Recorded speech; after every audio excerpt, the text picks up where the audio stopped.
You're listening to Lyfe and Shyt. I'm Daneyel Walker. And I'm Tommy Walker. Join us as we talk about our journey overcoming fears, boundaries, marriage, family, lifestyle, business, and whatever other shit you can think of. We're individuals that came together to create one unit with one mind and one goal.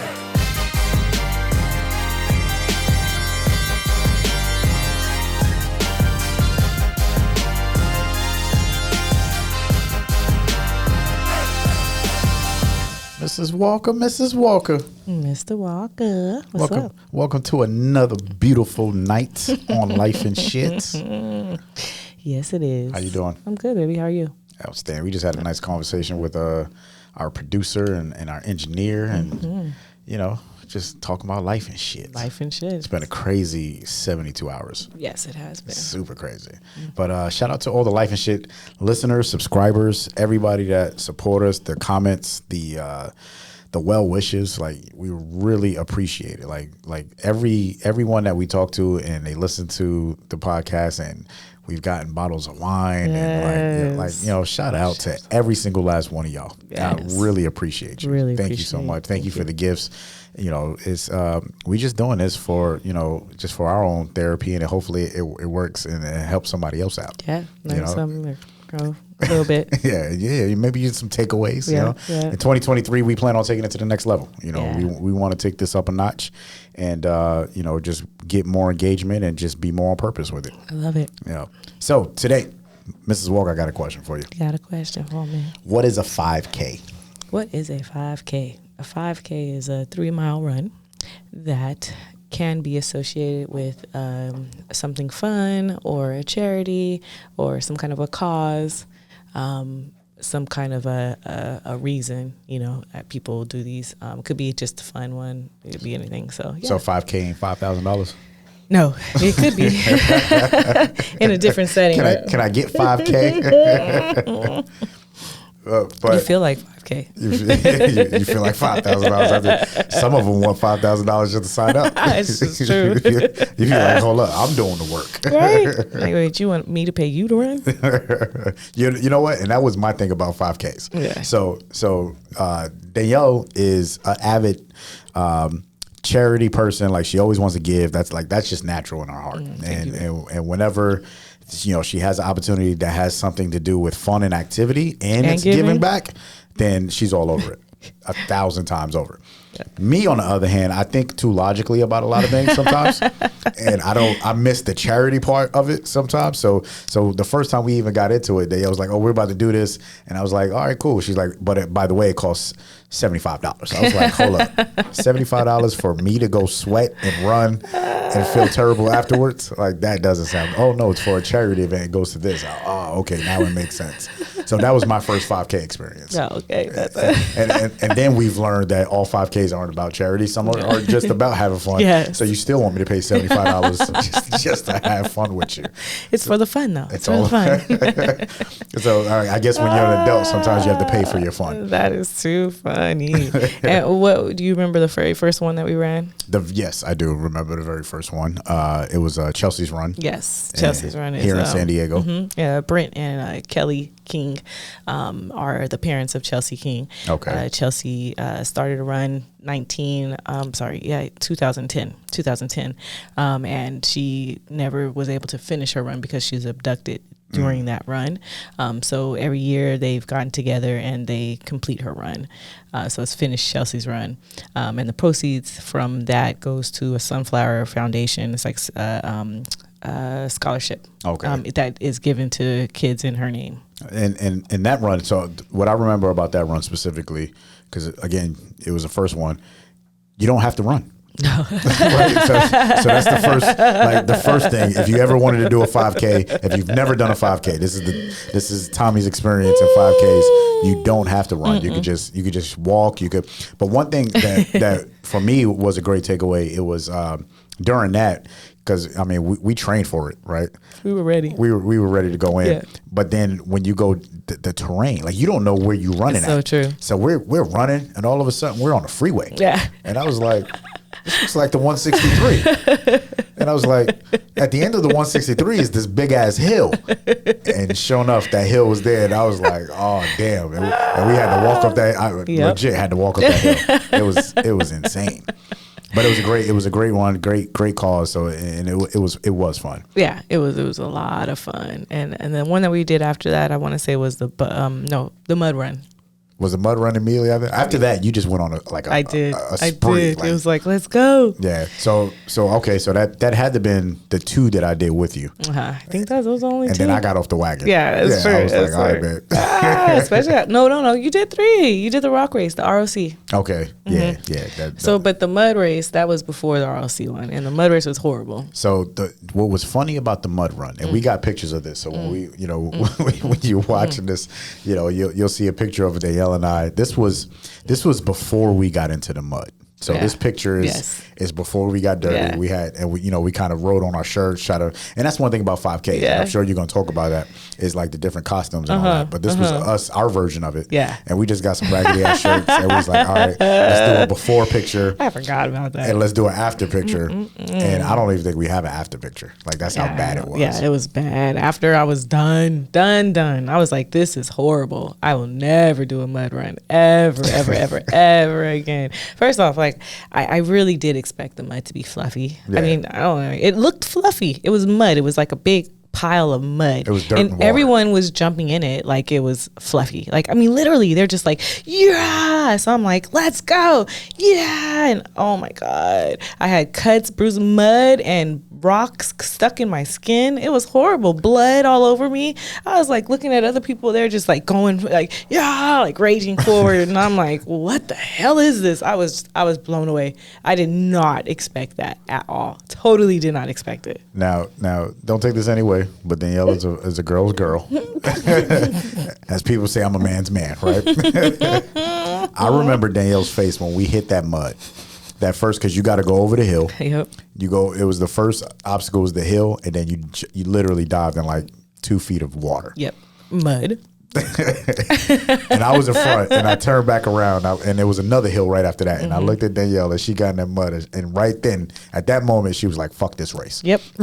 That next hill was not conquered. I went around. At that point, you was like, "This is no longer fun." Yeah. And in my eyes, the way you made it seem, like I was like, okay, so this is going to be like if you went to a spa and you had the mud bath. Yep. Totally thought that. Like no. At the end of the race, I was muddy. I was wet. Literally, the soles of my shoes came off. Yeah, you lost literally the bottom of your shoe. It was horrible, horrible. It was fun. Don't get me wrong, but horrible. And then the worst of the worst was there was they said there was going to be showers at the end, and I was like, oh, a shower, yes. Like at the end of that, all you want is a shower. You don't want to get in the car because you're super muddy, right? Facts. And so the shower was a hose, a one water hose with holes in it, hanging over a pole. Yep, and it was cold. And there was a long line of people, and it was like spitting at you, right? Yeah, it was cold water. The mud was cold. Now, granted, like when we seen the Tonka trucks, like the big construction trucks sitting there. Yeah, you already know they moved the earth. Yeah, that's like when you move earth to make this thing happen. There's nothing fluffy about it. No. Now, the mud run was so bad, I don't even think you remember what the cause was for. Like, you was just like, fuck this mud run. No. But it was here, again, here in San Diego. It was out like in East County at some church. And I don't even think the church was involved in it. I think they just used the land because it was so big. But to me, I think the mud run was very fun. Next to the rock race, like the mud run to me was fun because it brought me back to like military days, right? Like doing Navy SEAL obstacle courses. Yeah. And they have like the Tough Mudder, which is an extreme part of that, right? Whereas people yelling at you, like I'm okay with that part too. But, I mean, I would try it. Don't get me wrong. I'll do everything once. We got invited to the Tough Mudder, and I was like, I don't want to do it. But then we got invited to the Spartan race, and I actually paid. You guys I did. Yeah, I paid. So I actually signed up, paid. We was going to be part of a team, but then COVID hit. That's right. And then it just kept getting pushed back, and then I was like, oh fuck it, I guess I ain't supposed to do it. Yeah, that would have been dope though. And I actually trained for that one too. I was like, I know you had to for that, babe. That one would have kicked your ass. Yeah, I was Googling it, trying to research it, and I was like, oh, this is gonna really be like boot camp all over again. I was excited for that one. Yeah. With the ROC, ridiculous obstacle, like ridiculous obstacle courses or something like that. Yeah, that was it. That was fun. That one was, whew, the whole thing. I mean, it was fun. It was ridiculous, and the obstacles were pretty outrageous. Like the first one, we had to carry the tube. We had to run up a hill, carry it, and then we hopped on the tube, the inner tube, and then we went down the hill, and then we did on monkey bars, and there was monkeys, people in monkey suits, hitting your hands, trying to make you fall. That's right. Damn. And then the part I'll never forget is Tommy. I swear he and I hear this all the time. He makes things look so easy, so smooth, right? That's Tommy. It seems like it's hard, and it is, but he just makes it look so easy. And it's this one part. It's the cylinder that's kind of spinning. The spinning, it goes super, super fast. And I was watching people go. They were like, dun dun, boom, falling into the water. So it's over water, right? And it's probably about, what would you say, about 7 feet, 5 feet that you have to cross? No, it had to have been 20, 30 feet. Oh, okay. It was long. Yeah. But I'm telling you, he made it look easy because it seemed like he did it in 3 steps. 1, 2, 3, boom, he was over. Didn't fall. Now I'm telling you, I watched, we both sit there, we were in the line, and we watched at least 4 people do it, and they all fell. And then here comes my baby. Boom, boom, boom, bow, doesn't fall. I was like, oh, shit, this is about to go down. I, too, can do this. So I was like, doom, doom, doom. The last step, I looked up at him, and I said, yeah. Whoosh. Celebrated way too early. I had my hand out and everything. I was like, come on, baby. Had my hand out and literally fingertips just missed.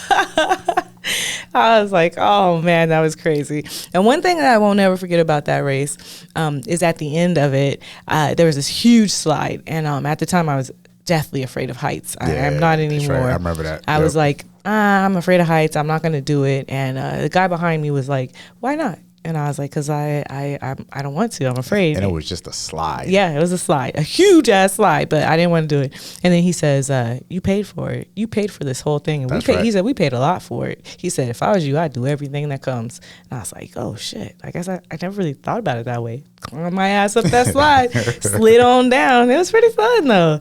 We did something else. It was like you had to climb and was it like a Tarzan thing? Yeah, the ropes. Yep. Yeah, that race was pretty dope. If you look up the rock race, it has like a ridiculous amount of obstacles. I can't remember off the top of my head how many obstacles it is, but it's like some ridiculous amount. But it's equivalent to like the TV shows. Yeah. Right. So if you watch shows like Wipeout, there's another one with golfing. Yeah. Like That's so, right. and we actually have friends. We know people that was on were on those shows, right? Yeah. So like we know someone. Hilarious. Yeah, we know someone that was on Wipeout. Yep. We know somebody that was on the golf, whatever the golf one was. And it's hilarious, like and shout out. We ain't gonna say who they were, but shout out if you're listening because we laughed at you, like when we seen those shows, it was like, oh shit, look, and like the way they wiped out or the way that shit is hilarious. It was hilarious. So that's how the rock race was, and that's how it was when you fell. Yeah, and I was like, that shit was hilarious. It was hilarious. It really was. and to see how people dress up at a lot of these events, right? Yeah, grown men in tutus. Grown men. It's like I'm climbing up this hill and it's a man in front of me and I'm just looking at his ass like, oh, this is interesting. Like you went all the way with this tutu, huh? 1,000%. Yeah. I mean, people dress up. There's teams. There is, yeah. There's teams. Groups. People do it for a cause. People have done it every year for someone or, so there's always these like groups of people and work events. There's alcohol too. Sometimes people have on the little what is the hydration? The kit? camel. Yeah, the camel packs. and they'll have vodka inside. And I'm like, this is a run, but like I said, idea. it's a 5K. So it's a terrible idea. I don't need to have vodka on my backpack going 3.1 miles. Now those. What we've talked about is my experience in 5Ks. Daneyel has gone way beyond that and continued to go beyond that. Yeah. And then started soliciting her other friends. And, yeah. People start reaching out to her doing 5Ks. Yeah. And I'm going to tell you right now, when you're in a relationship, it is cool for you to do things with your partner. Yes. And if they're into things, you might not be into that thing, but you still do them, and vice versa. That's a part of the commitment that you signed up for. But you ain't got to do everything. No. You could say, you know what, that's your thing. That's for you. I'm gonna go support you. Yeah, support. I'll Please show support. up and I'll be your cheerleader. And 1,000%, that was me. after that. That was right yeah. after that. That was me. I was your biggest cheerleader. At least 75% of all the rest of the runs that I've done, you've always been at the finish line. You've always been there like, go, baby. 1,000%. I love you for that. Yeah, you did. So we talk about the half marathon. Yeah. Right? So when you did the half marathon, and that was kind of the thing that you talked about for years. Yeah. You talked about the rock and roll half marathon. I wanted to do it for a long time. Well, first you wanted to volunteer at it. First you was just like, I just want to volunteer and hand just out to water. see how, just to get in. And that's my thing as well too. If I'm not going to run it, then I'll volunteer for it. It's just so I could be a part. And then you didn't pay for it. No, somebody was going, gosh, who was it? Someone was going to run it and they didn't, and they gifted it to me. Yeah, it's like they got hurt or something like that. And they couldn't do it. And we know somebody who's ran a few of them, right? And happened to be running that one too. Yeah, so shout out to Anna. She ran it, and me and her husband was on the sidelines rooting y'all on. Yeah, that's right. I'll never forget because she practiced and she totally did all the things right, because you look up and it tells you how to prep and how to prepare for a marathon or whatever run that you take, right? So it's like start off by running every day this many miles, right? And then you increase, and then you go back down and blah, blah, blah. So there's this whole thing that you can read so that you're prepared for this marathon, right? I did about half of it, Oh, half the research? No, half of the work. I'm about to say, because you did the whole marathon. No. But, so the research that you do to prepare for it, right? So there's this whole thing that you're supposed to do. And I did probably half of what you were supposed to do. Okay. Where she did all of it. Like, she went all the way in. She was prepped. Yeah. And the way you could tell is, like, I want to say not even halfway through, but in the beginning, I was like, listen, girl, I know you practice. I know you're doing this for a time. Don't worry. Like, don't let me be an anchor on you and hold you back. She was like, okay. I was like, oh, shit. It's funny. What I remember about that, too, is you were up at like 4 or 5 o'clock in the morning to go, be in position. And I was in bed still. Mm-hmm. I said, what time does it start? He was like, 7 o'clock. First kickoff. I said, 13 miles, I'll be there around 10. so I by all means, I'm always transparent. I ain't gonna front like I was there at 4 or 5 o'clock in the morning with you. I showed up about 9:30 with the kids. That's what matters, right? And it was the whole family there. So it was me. We had our oldest kid. Yeah. My son was there, and the youngest. My sister Keita. And then your baby sister was there. We was right there rooting you on. As soon as I found you, I was like, oh, there she go, y'all, and we was rooting you on. Yeah. Now at the end, was really cool, right? Because at the end you go to the little beer garden. Yes. And Daneyel, no lie, Daneyel looked like she played basketball. For all my New York Knicks fans out there, she had the Patrick Ewing knees.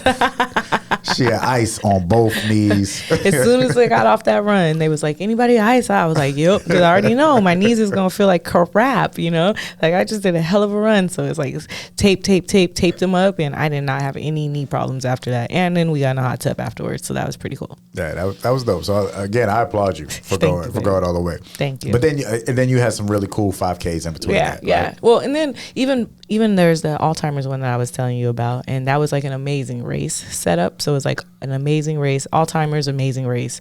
And the way that worked, it was like a couple of groups of people. We all got together. It was a big organization, right? And then they put us in groups, and then we had to go and figure things out. It was like a scavenger hunt. Yeah. But you had to figure it out. And then it tells you the clue to go to the next place. Okay. So we were like opening things. Or it's like you had to go to the children's museum, and you had to look at this sculpture and figure out what it was. And then the sculpture, you could see like, oh, it's the key to go to the next thing, like the Amazing Race. Okay. So that was super fun. And then side note, I met Seth Rogen at the end. He was actually standing right next to me while we were in line for food. His girlfriend, I believe it was either her mother, her father, or someone was affected by Alzheimer's, and that's why he was there to represent. Okay, so that's dope. Yeah, and unfortunately, I started something because I was just like, "Can I take a picture?" And then after that, everybody came. I was like, "I'm so sorry." Nobody knew who he was until. I'm so sorry. He was like, "I was normal." So those that don't know Seth, if you ever seen the movie Knocked Up, that's Seth. Yeah, and I had to do like a double look because it was just like, "Oh shit!" Like you're right here next to me, and then he was a very, very cool guy because, like I said, we talked about it for a minute, and then at the end is when I asked for where that, and then I slowly walked away. Pineapple Express. Yeah. You gotta be cool if you play in movies like Pineapple Express. Yeah, that's real. Since then as well, I did the bubble run. The bubble run was fun. Just a totally fun run at the end, or not even at the end, but throughout it, there's like, they shoot bubbles at you, and there's like huge bubble like walls that you have to kind of go through. I forgot I did a glow run. The glow run was at night. Everything was like neon. Neon, yeah. Yep. And then there was a huge party at the end, which everyone was just waiting for. It was like a rager at the end. Yeah, because it was glow. That was like, that was the point of that. You know that, like, the point of it is to run and rage. So that one was that everyone was drinking. It was super shots. It was all kind of stuff going on in that run. Yeah, I remember. I was just like, whoa. That was just like a big ass EDM party. Yeah. Everybody's sweating afterwards. Yeah. And it was the first time it was a run at night. Yeah, and I was like, I totally had forgotten about that, but it was a glow run. That shit was off the chain. But you got it. It's not really about running. So if you're a real runner, don't do that. And then the color run was fun. But literally all they do is like shoot different colors at you. So it's like either like as you go along, it's different colors that are, and then there's different people, different themes to the color runs, right? So ours was just fun. So. And our oldest daughter ran with you on a color run. Yeah. Right? No. She did the wine run with me. Oh, so, yeah. No, which one was where they actually shot the colors at you, where you was all powdered up? That was the color run. That was Chanel did that one with me. So the one that me and you did, because that was the last one that. Because we had just went natural together. Yep. And there's a picture of us, you'll see. Yeah, but did you do the run? You didn't do the run. You were just there at the end, baby. That's why I had color on me, and you're very clean, and your white shirt. Your white. I had a white shirt on. Yeah, and it was clean, sweetie. Yeah. And so was your white your face. I think I was that good. Yo, whatever. It's not about being good when they're like splitting That's what color I'm saying. on I think I was that fast. But I remember us taking a selfie. Oh, that's funny. And because I mean, like I said, we start mixing them up, because the one with you and Chanel, like it looked like you was a clown, like you was just all powdered. That was like a powder color run or something like that. But no, that was the wine run. So which one was the wine run? The wine run, there was no color at all, and it was Chanel and I. It's Chanel, Ty, our oldest, and I, and that one was fun. That one was in Temecula, so that one you was not there at. No, so that one we actually had to drive to Temecula. And it's funny because my daughter was hungover, but she still did the run. And committed. Oh God. And that one was really fun because at the end of it was at a winery, right? So they had all the wine you could drink, and it was super fun. It was a ball after. And so after the initial 5K, they did a 1K where it was like every mile you did a wine sample. Really? So that was like an additional little something. Yeah. So that was pretty cool. But that was all just walking, right? Did you have to pay for that? Yeah, that was additional. That was additional. That's it was See, that's a 1K. Come on. Yeah. Now you just nickel and dime. A 1K wine tasting, but it's like wine tasting. Okay, sign me up. I'll do it. So yeah, that was fun. That's funny. So for me, at the end of the day, 5Ks are really cool. Like I really enjoyed them. It's been a while since I've done one. Would I do one again? For me, I think it depends on the cause. It depends on the reason. That's my thing with them. But I do find it a very good opportunity for team building. Yeah, that's true. I find it a great opportunity for bonding. Even if you if I did it, I would try and say like, all right, let's bring the family or somebody who I haven't talked to in a long time, whatever the case may be. Because if you ain't running, or if we're walking and it's 3 miles.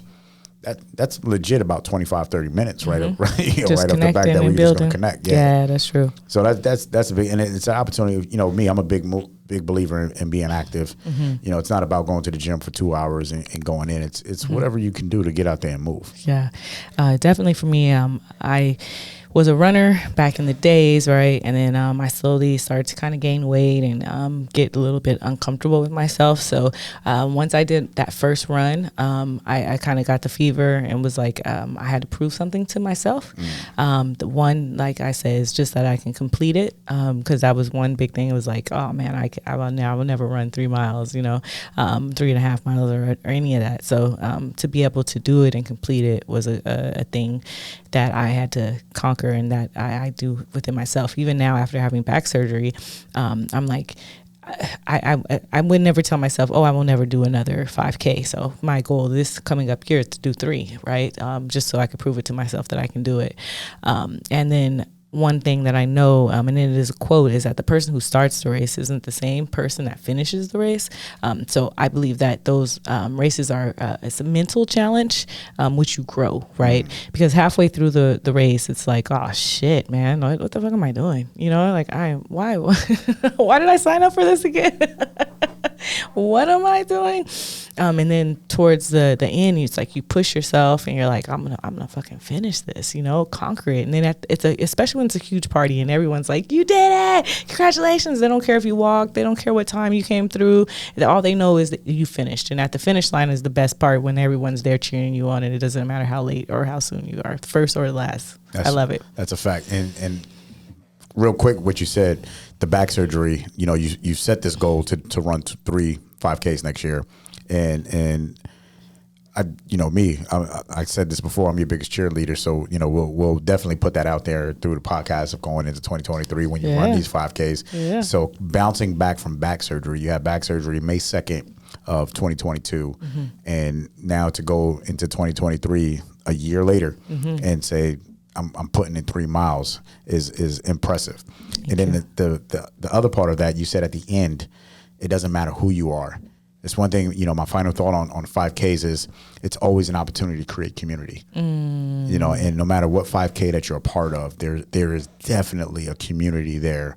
And, you know, the amount of love, the amount of respect, the amount of camaraderie that you get at the end of it is something that is beautiful. So 1,000%, if you've never done a 5K, try one and really take advantage of that community space if you've never felt anything like that before. I love that. My final thought is very similar to that. It's just never let someone tell you that you can't do it, right? Like if you have this, if someone's like, my like they say, oh, you shouldn't do a 5K because you had back surgery, or, you know, those are the times where I'm like, oh, I'm absolutely going to do it, right? So I never let anyone tell me what I can't do. It's life and shit. Life and shit. Love you.